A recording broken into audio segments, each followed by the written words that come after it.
마이클 야코넬리라고 하는 사람이 쓴 영성이라고 하는 책자가 하나 있습니다. 이곳에 이런 이야기가 하나 소개가 되는데요. 2차 세계대전 때 프랑스 한 시골 마을에서 전투가 벌어졌습니다. 이때 참전했던 미국 병사 한 명이 그만 전사를 하게 돼요. 동료 병사들은 친구를 이곳에 그 시신을 두고 갈 수가 없어서 어떻게 장례를 치러야 되는가 고심합니다. 그러다가 거기서 몇 마일 떨어진 곳에 작은 묘지가 딸린 교회가 있는 것을 발견했습니다. 친구의 시신을 메고 그곳에 찾아가요. 나이가 지극한 노신분과 그들을 맞이합니다. 신부님, 전투 중에 저희들의 친구가 전사를 했습니다. 그래서 이 교회 묘지에 좀 장례를 할 수 있을까 싶어 찾아왔습니다. 근데 노신부는 정중하게 이렇게 말합니다. 미안합니다. 교회법에 따르면 같은 신앙을 가졌다고 하는 증거가 있지 않으면 묘지에 장사할 수가 없습니다. 법이 그렇다는 말에 어쩔 수 없이 이렇게 돌아서려는데 뒤에서 신부가 이런 말을 해요. 그렇지만 교회 울타리 밖에 장사하는 것은 괜찮습니다. 아쉬움이 있었지만 그래도 그 시신을 두고 갈 수가 없어서 이 친구들은 그 울타리 밖에 땅을 파고 그곳에 동료를 장사 지내줍니다. 다음날 병사들이 전선을 이동해야 되는데 우리 떠나기 전에 우리 그 친구의 묘를 한번 돌아보고 가자 이러면서 병사들이 다시 그곳을 찾아옵니다. 그리고 자신들이 그 묻었던 그곳을 찾아서 인사를 하려고 하는데 아무리 그 울타리 주변을 둘러봐도 자신들이 그 장사 지낸 장소를 찾을 수가 없는 겁니다. 이상하다. 분명히 여기였는데 없는 거예요. 찾다 결국 그들이 교회 문을 두드립니다. 신부가 나와요. 신부님, 저희들이 어제 울타리 밖에 친구를 장사 지내고 갔는데 오늘 아침에 와서 보니까 아무리 찾아도 찾을 수가 없습니다. 혹시 어떻게 된 건지 아십니까? 그랬더니 신부가 미소를 머금고 이렇게 말합니다. 어젯밤 당신들이 그냥 그렇게 돌아가는 모습을 보고 참 마음이 괴로워서 잠을 이룰 수가 없었습니다. 그래서 오늘 아침 내가 일찍 일어나서 그대들의 친구의 그 묘 바깥으로 교회 울타리를 아예 옮겨 놓았습니다. 여러분, 법대로 하면 어떻게 되는 겁니까? 들어올 수 없는 겁니다. 그러나 울타리가 넓어지면 누구나 들어올 수 있는 것이죠. 들어올 수 없는 자도 그 울타리 안에 들어오게 된다는 거예요. 여러분, 바로 이런 은혜 때문에 저와 여러분이 생명 얻은 줄 믿으시기 바랍니다. 자격이 없습니다. 들어올 수 없는 자들이에요. 그러나 하나님의 은혜의 울타리가 넓고도 넓으셨기 때문에 우리 모두는 구원받는 자가 되었습니다. 오늘 우리는 말씀을 통해 이 은혜 받는 삶이 어떤 삶인가 그것에 대해서 함께 생각해 보려고 합니다. 오늘 본문에 보니까 예수님께서 한 번은 제자들을 이끌고 두로와 시돈 지방이라고 하는 곳을 가시죠. 이 두로와 시돈이라고 하는 곳은 이스라엘 땅에 속한 곳이 아니고 그 북쪽 경계 바깥으로 지중해 해안가에 있던 해양 도시였습니다. 이방 마을이에요. 이미 오래전 다윗과 솔로몬 시대부터 서로 이제 교류가 있을 정도로 지리적으로 꽤 가까운 곳이었는데요.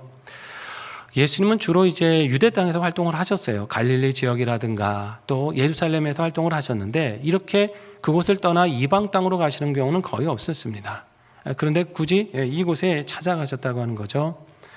마태복음 7장에 의하면 여기 가신 목적이 나와요. 예수님이 한 집에 들어가셔서 아무도 모르게 하시려고 이곳에 가셨다 이런 표현이 나옵니다. 그러니까 왜 가신 거겠어요? 좀 지치고 피곤하신 몸을 쉬시면서 아마 재충전을 하기 위해서 가셨던 것 같습니다. 유대 땅에서는 잠시도 쉴 틈이 없지 않았습니까? 근데 좀 아무도 모르게 좀 쉬시려고 하는데 아마 소문이 났던 것 같습니다. 한 여인이 찾아와요. 예수님을 계속 소리를 질러가며 불러댑니다. 자, 22절 말씀을 한번 보십시오. 우리 같이 읽어볼까요?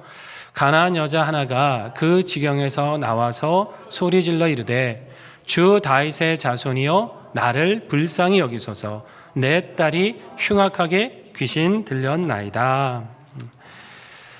다른 복음서에 의하면 이 여인을 어떻게 소개하냐면 이제 헬라인이고 수로보닉의 출신이다 이런 말씀을 합니다. 헬라인이라고 하는 것은 유대민족이 아닌 이방인이다, 다른 민족이다라는 대표적인 표현이고요. 수로보니게라고 하는 곳은 시리아에 속한 보니게 지역이다, 이런 뜻이에요. 그러니까 유대 민족과는 어떤 지역이나 혈통이나 모든 면에서 문화적으로 전혀 연관성이 없는 완전한 가나안 지역이다, 이제 그런 뜻입니다. 그런데 그곳 출신 중에 여인인데 예수님께 나와서 소리를 지르며 요청합니다. 나를 불쌍히 여겨달라, 나를 긍휼히 여겨달라는 겁니다. 누구나 삶의 고통은 있기 마련이지만 이 여인에게는 말 못한 고통이 있었습니다. 이 딸이 바로 흉악하게 귀신 들렸다는 사건이에요. 여기 이제 흉악하다라는 말이 나오는데 이 말은 육체적으로 쓰이면 심한 병에 걸렸다, 이런 뜻입니다. 그리고 이 말이 어떤 도덕적인 면에서 쓰이면 굉장히 나쁜 행실을 가졌다라는 뜻이 되고요. 더 나아가면 위험하다라는 뜻도 이 말에 있습니다. 그러니까 아마도 귀신이 이 딸에게 아주 심하게 역사했던 것 같습니다. 심한 병에 들렸을 뿐만 아니라 도덕적으로도 그 행실이 굉장히 나빴다고 볼 수가 있었고 또 자기에게나 다른 사람에게 위험할 수 있는 상태였다, 이제 그런 의미가 되는 거죠. 용한 의사도 아마 많이 찾아다녔을 것 같아요. 이 병을 낫기 위해서. 또 당시 그 이방 신전에는 우상을 섬기고 귀신을 쫓아낸다고 하는 그런 사제들이 많이 있었거든요. 아마 그것도 찾아가서 그들에게 기도받으면서 그 귀신이 떠나가기를 무던히도 애를 썼을 겁니다. 근데도 효험이 없었을 겁니다. 아무런 역사가 일어나지 않았어요. 그러다가 아마 그 예수란 분이 이곳에 왔다는 소문을 들었던 것 같습니다. 소문에 의하면 그분은 귀신도 쫓아내고 병든 자도 고치신다더라, 그런 말이 들렸겠죠. 그 소문 하나 믿고 그녀는 한 번도 만나보지 못한 예수님을 지금 찾아온 거예요. 그리고는 불러댑니다. 근데 여러분, 이 여인이 예수님을 부르는 이 표현을 보십시오. 주 다윗의 자손이요. 주 다윗의 자손이라고 예수님을 불러요. 주라는 건 뭡니까? 당신이 나의 주인이시다, 이런 말 아닙니까? 다윗의 자손이라는 건 무엇입니까? 성경에 보면 메시아는 다윗의 자손으로 오신다고 했으니 이방 여인이었지만 예수님을 그리스도요 메시아로 인정하고 나왔다는 것이죠. 당시 유대인의 많은 사람들은 어땠습니까? 예수님을 메시아로 인정하지 않았습니다. 주님으로 고백하고 싶어 하지 않았어요. 그분을 인정만 하면, 주님으로 모시기만 하면 삶의 모든 문제를 해결받고 죄사함 받고 영생 얻는 길이 있음에도 그들은 자신들의 자존심, 자신들의 기득권을 지키고자 하는 마음에 예수님을 오히려 배척했습니다. 그런데 이방 여인은, 이 여인은 어떻습니까? 예수님을 주님으로 불러요. 나는 당신의 종입니다. 내 모든 인생의 생사화복이 당신께 달려 있습니다. 내 삶의 회복과 치유도 오직 당신 손에 있습니다. 나를 구원하신 유일할 분은 오직 당신이십니다. 이런 믿음으로 나온 겁니다. 여러분, 바로 이러한 고백이 우리의 고백이 되어야 될 줄로 믿습니다. 이 땅에 오신 예수님은 나의 유일한 주님이시다, 이 믿음의 고백을 분명히 가져야 되는 거예요. 그거는 내 삶의 모든 걸 다 이제 주님께 다 내어 맡기겠다고 하는 것입니다. 내가 도움을 구하더라도 이젠 주님께만 도움을 구할 것이고, 내가 어려울 때 제일 먼저 찾아갈 분은 바로 주님이시다 하는 거예요. 그 믿음의 고백이 있을 때 나의 주시다라고 고백하는 겁니다. 지난달인가 한 일간지에도 소개가 되고 이제 통계 자료로도 하나 나온 게 있었는데요. 그게 뭐냐면 최근 5년간 우리나라 사람들 중에 한 번이라도 점을 본 사람들이 몇 명인가, 이런 걸 통계 조사했어요. 근데 우리나라 전체 국민 중에 한 41% 정도가 10명 중 4명 정도가 점을 한 번 이상 봤다, 이제 이렇게 대답을 했습니다. 근데 놀라운 건 우리 개신교인들, 교회 다니는 그분들 가운데도 점을 한 번이라도 봤다는 사람이 무려 23%였습니다. 그러니까 교회는 다니는데 4명 중에 1명꼴로는 점을 한 번쯤 봤다는 거예요. 혹시 이 가운데도 혹시 계시는가요? 물론 삶이 하도 답답해서 재미로 한번 보고, 사회 돌아가는 게 힘드니까, 대선도 앞두고 있는데 누가 좀 대통령 될지 궁금하기도 하니까 한번 재미로 본 분들도 많이 있겠죠. 하지만 여러분, 거기서 무슨 얘기를 듣는다 한들 그게 우리에게 어떤 유익이 되겠습니까? 내가 예수님을 주님으로 고백했으면 여러분 누구에게 물어야 되는 거예요? 예수님께 물어야 되죠. 내 삶의 답답함, 정말 이 사회가 어떻게 될 겁니까? 하나님께서 좀 답을 주시고 하나님이 길을 주시고 우리의 모든 문제를 주님께 우리는 가지고 나와야 되는 겁니다.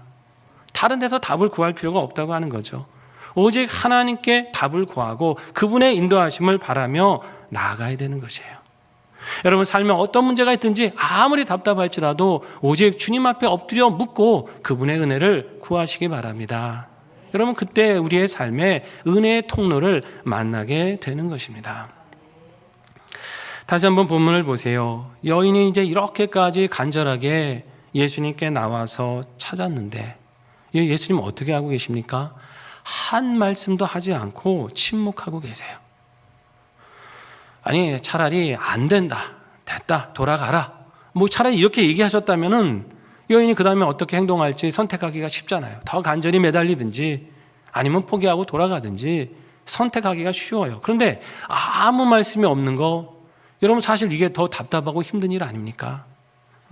아니 우리가 그렇잖아요. 어떤 문제로 간절히 하나님 앞에 기도하는데 하나님이 차라리 안 된다 이렇게 응답해 주시면 내가 내 뜻대로 안 돼서 잠깐 속상은 하겠지만 그래도 주님의 뜻을 분명히 알았잖아요. 아 이건 아니구나. 내가 가야 될 길이 분명히 알게 되는 거죠. 근데 아무리 기도하고 있는데 오랫동안 간절히 구하는데도 묵묵부답이시면 여러분 마음이 어떻습니까? 이게 더 힘들고 답답하잖아요. 이게 하나님의 뜻이 맞는 거야? 내가 혹시 내 욕심대로 구하고 있는 거야? 이거 내가 제대로 기도하는 거 맞아? 우리가 더 힘들게 된다는 거예요. 기도를 더 해야 될지 아니면 이쯤에서 좀 돌이켜야 될지 막막해집니다. 이 여인도 그랬어요. 주님이 꽤 오랫동안 침묵하신 것 같습니다. 여인이 계속 소리를 지릅니다. 나를 불쌍히 여겨달라고. 하도 예수님은 말씀 없으시고 여인은 소리 지르니까 이제 듣다 못한 제자들이 나서서 아 선생님 너무 시끄러우니까 이 여인이 너무 소리 지르니까 제발 좀 돌려보내라고 제자들이 나서서 성화를 부립니다. 한참을 침묵하시던 예수님께서 드디어 입을 여셨는데요. 그 말씀의 내용이 좀 냉정하십니다. 나는 이스라엘 집에 잃어버린 양 외에는 다른 데로 보내심을 받지 아니하였노라. 여러분 이거 승낙하시는 겁니까? 거절하시는 겁니까? 거절하시는 거잖아요. 근데 여기서 그치신 게 아니에요. 더 심한 말씀도 하십니다. 자녀들의 떡을 취하여 개들에게 던짐이 마땅하지 아니하니라. 자, 이스라엘 집에 잃어버린 양 외에는 보내심을 받지 않았다. 이 말씀이 어떤 뜻입니까? 그럼 이스라엘 사람 아니면 구원을 받지 못한다. 그런 뜻으로 말씀한 건 아닙니다. 하나님의 구원의 역사가 임할 것인데 우선적인 대상은 이스라엘 백성이다. 하나님이 선택하신 백성이 먼저 은혜를 누려야 되는 것이지 그들이 은혜를 누리지도 못한 채 이방인에게 먼저 은혜가 가는 거 그게 하나님 뜻이 아니다. 지금 이 말씀을 하고 있는 거죠. 뭐 어느 정도 이해할 수 있는 말씀입니다. 형평성으로 볼 때 당연히 먼저 선택받고 먼저 하나님을 섬긴 백성이 은혜를 받는 거 합당하게 느껴져요. 자, 그런데 문제는 뭡니까? 그 다음 말씀이죠. 자녀들의 떡을 취해서 개들에게 던지는 것이 합당하지 아니하다. 그럼 이해가 되십니까? 여기 자녀는 누굴 얘기하는 거예요? 이스라엘 백성들. 그럼 개는요? 이방인. 지금 이 여인에게 개라고 말씀하시는 거잖아요. 요즘 우리가 뭐 개를 반려견으로 해가지고 뭐 자식처럼 생각하는 분도 많지만요. 이게 여기서 의미는 그렇게 귀한 의미로 쓰인 게 아니잖아요. 아무리 개가 귀한들 자녀와 같습니까? 그럴 수 없는 거예요. 자녀가 받을 대우를 개가 받아요? 절대 그럴 수 없는 거 아닙니까? 너희들은 자녀들이 받는 이 은혜를 누릴 자격이 없다. 지금 그 말씀하는 거 아닙니까? 평소에 주님의 자비하심으로 볼 때 너무나 매정한 말씀으로 들립니다. 우리말에도 왜 동량은 주지 못하더라도 뭘 깨지 말라 그럽니까? 쪽박은 깨지 말라 그러잖아요. 도와주실 게 아니라면 가만히라도 좀 계시면 되는데 그렇지 않아도 슬퍼서 상심하고 있는 그 마음에다가 아예 그냥 절망시키는 그 말씀을 여기다 하시는 거예요. 왜 그러셨겠어요? 그 자비하신 예수님이 왜 이렇게까지 매정한 말씀을 하셨을까요? 바로 이 여인의 참된 믿음을 보시기 위함입니다. 이렇게까지 모욕적인 상황인데 너는 그래도 하나님의 은혜를 끝까지 붙들겠느냐? 아니면 그 자존심 내세우면서 하나님의 은혜 앞에 돌아서는 사람이 될 것이냐? 내 자신의 믿음을 한번 스스로 점검해봐라 하시는 겁니다. 네가 나를 주 다윗의 자손이라고 지금 부르고는 있지만은 네가 다급하니까 응답받기 위해서 나를 그렇게 부르는 거냐? 아니면 바로 응답이 없고 정말 지치고 힘들지라도 나를 주로 따르다가 정말 어려운 길을 만날지라도 포기하지 않고 나를 계속 주님으로 믿을 수 있겠느냐? 그 신앙을 지금 기다리시는 거죠.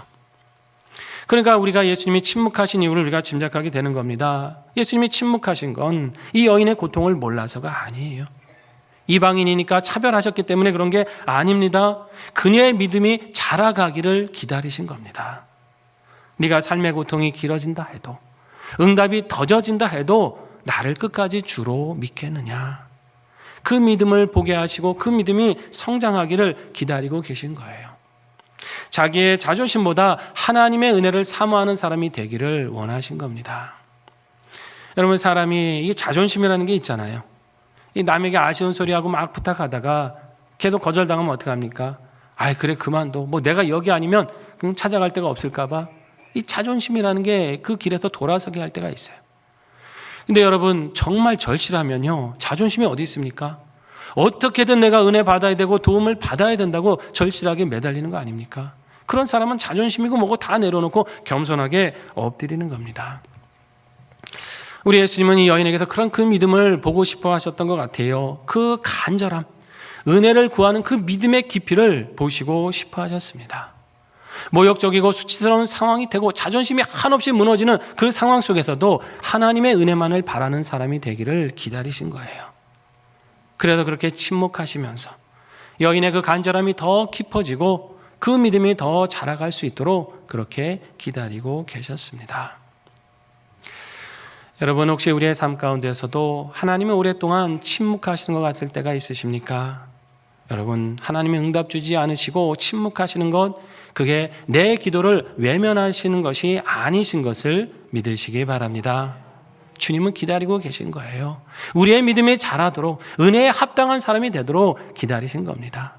당장 이 위기만 모면하고 응답받고 그냥 끝나는, 하나님을 잊어버리는 그런 사람이 아니라 그 응답을 통해서 하나님과 더 가까워지고 어떤 상황을 만나들지라도 주님만을 견고히 신뢰하는 그런 믿음의 축복을 누리게 하시기 위해서 주님은 때로 우리에게 침묵하실 때가 있다는 것입니다. 내 자존심, 인간적인 계산을 다 버려버리고 오직 주님만을 의지하는 축복의 사람이 되게 하시기 위함입니다. 그러니까 여러분, 내 기도에 하나님께서 응답지 않으신다고 불안해하지 마시고 낙심하지 마시기 바랍니다. 응답도 중요하지만 그 응답을 잘 갖고 가도록 하나님이 기다리시는 거예요. 여러분, 그게 더 중요하지 않겠습니까? 우리 믿음의 기도가 자라가서 우리 그릇이 커질 때 하나님의 축복을 더 많이 담을 수 있는 거 아닙니까? 그 은혜를 위해서 주님은 때로 기다리게 하실 수 있다는 것입니다. 어떠한 상황을 만날지라도 하나님 앞에 더 간절한 믿음으로 우리의 믿음의 그릇을 크게 하셔서 하나님께서 부어주시는 놀라운 응답의 삶을 살아가시기를 축원합니다. 이 여인도 그랬어요. 너무나 매정한 말씀, 이제 더 이상 구하고 뭐 할 것도 없이 돌아서고 싶은 그 마지막 자리에서 이 여인은 어떻게 대답을 합니까? 여러분, 27절 한번 말씀을 보십시오. 함께 읽습니다. 여자가 이르되 주여 올소이다마는 개들도 제 주인의 상에서 떨어지는 부스러기를 먹나이다. 아멘. 이게 얼마나 놀라운 대답이고 놀라운 믿음입니까? 예, 주님 맞습니다. 말씀하신 것처럼 저 개와 같은 존재입니다. 하나님 앞에 그렇게 추하게 살았습니다. 하지만 그런 개들도 주인의 상에서 떨어지는 그 부스러기 먹지 않습니까? 우리 같은 인생들도 하나님 주시는 그 부스러기 은혜를 받을 수 있는 거 아닙니까? 주님이 아무리 밀어내고 안 된다 하셔도 저는 돌아설 수 없습니다. 응답 받아야겠습니다. 내 자존심 다 버립니다. 내 자아도 다 내려놓습니다. 은혜만 받을 수 있다면 개가 되어도 상관없습니다. 여러분, 지금 이 믿음을 고백한 거예요. 이렇게까지 고백하는 그 믿음, 여러분, 하나님이 외면하실 수 있을까요? 얼마나 하나님께서 그 마음이 벅차셨겠어요. 하나님을 모르는 그 이방 여인이 그 은혜의 부스러기라도 담대하게 구하고 그 믿음으로 나왔을 때 얼마나 기쁘셨겠습니까? 내 자존심 부려가며 나가는 것이 아니라 하나님의 은혜가 아니면 안 됩니다라는 이 믿음의 고백을 할 때 주님은 움직이실 수밖에 없었다는 거예요. 여인에게 주님께서 뭐라 하십니까? 여인이여, 내 믿음이 크도다, 내 소원대로 되리라. 믿음이 크다고 하시는 겁니다. 여러분, 이 크다라고 하는 말 헬라어로 이제 메가스라고 하는 단어 씁니다. 여러분, 메가톤급 이런 표현들 아시잖아요. 이게 크다라는 거죠. 근데 이건 단지 양만, 규모만 많고 크다는 정도가 아니에요. 질적으로도 아주 높은 질적인 내용을 가졌다, 이런 걸 말하는 겁니다. 그러니까 믿음이 정말 큰 뿐만 아니라 순수하고 잡다한 불순물이 섞이지 않은 정말 순전한 믿음이다. 요즘 표현을 하면 고퀄리티의 믿음을 가졌다, 그런 뜻입니다. 그런 믿음으로 나왔을 때 주님의 큰 역사를 만나게 되었다는 것이에요. 여러분, 우리의 삶에도 이러한 큰 믿음, 견고한 믿음으로 하나님 이루시는 크신 은혜를 누리시기를 바랍니다. 동남아시아 국가 중에 이제 인도네시아라고 하는 나라가 있죠. 이제 이 나라는 이제 인구가 2억 7천만 명 정도 될 정도로 아주 그 인구가 많은 나라입니다.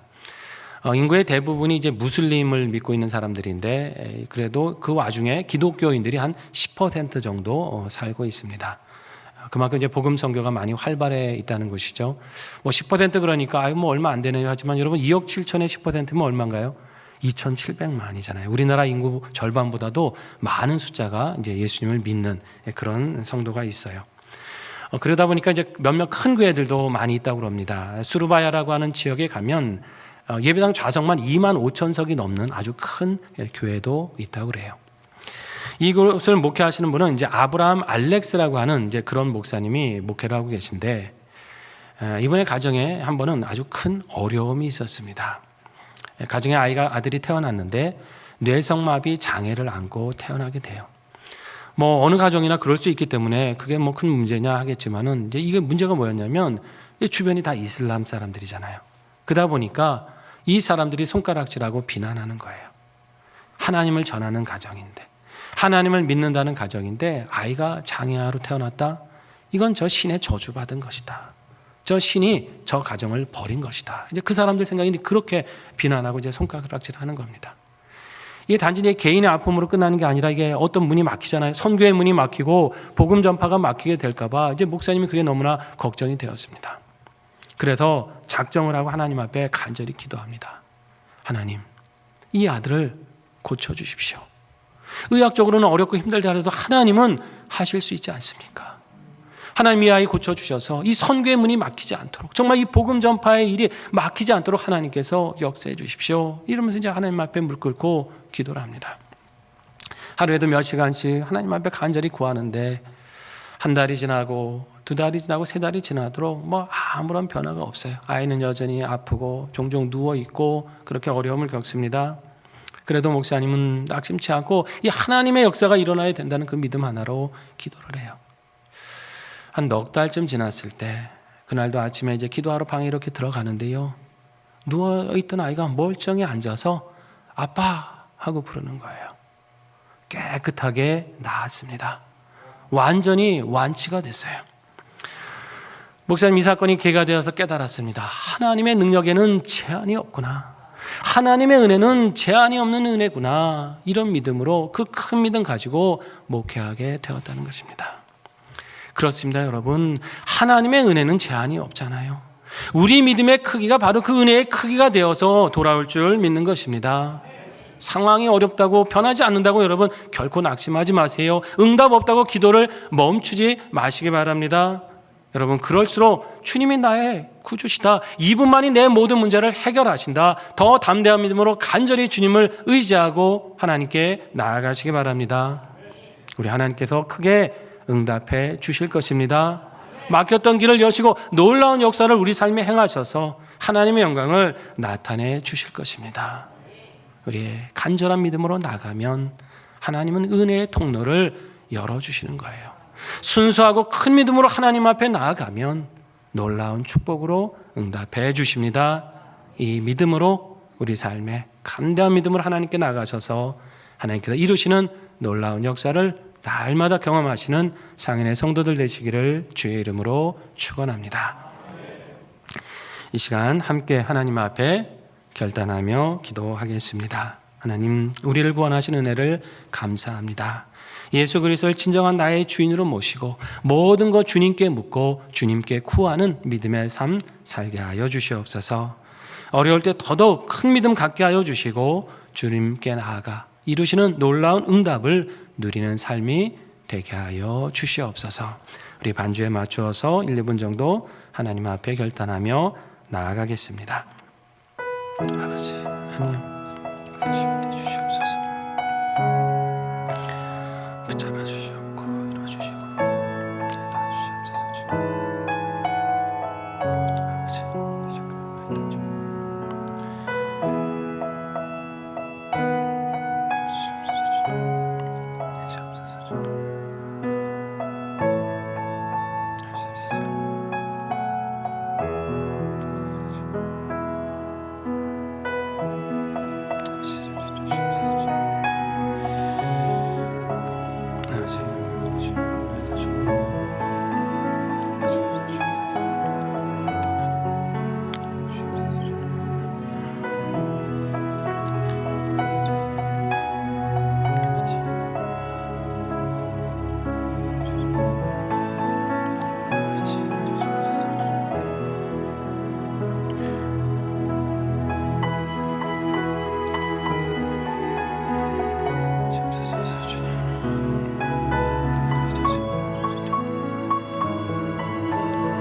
아버지 하나님, 귀한 은혜로 우리를 그 사랑의 울타리 안에 불러주심을 감사드립니다. 그 은혜 기억하고 주님을 진정으로 주인으로 모시고 담대하고 큰 믿음으로 하나님의 놀라운 응답을 누리며 살아가게 하여 주시옵소서. 예수님의 이름으로 기도드립니다. 아멘.